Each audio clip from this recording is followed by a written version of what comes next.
Okay, I love this one so much. A student says, if I am getting bored all the time in class, of course she's not talking about my class. She must be talking about another class.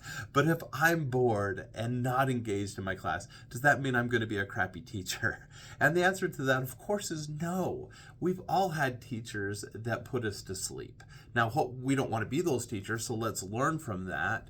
But just because you might be struggling in your own learning, in your own education, that doesn't necessarily mean that you're going to be a bad teacher. It means you have opportunities to learn from those situations on what's working and not working for you, because you're going to have some students that resonate with those same kinds of things. Of course, we also want to look at best teaching practices and what the research says about how to keep students more motivated and engaged.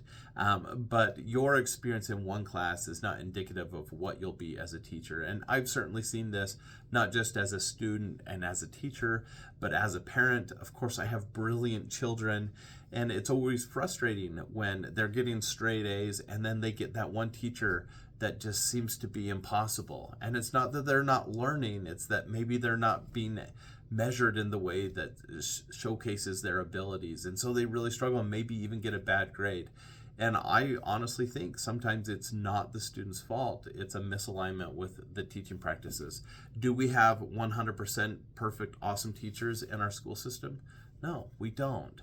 Do we generally have really great teachers? Yes, we do. And so we do the best we can with what we have. But your experience as a student probably is not going to go perfectly.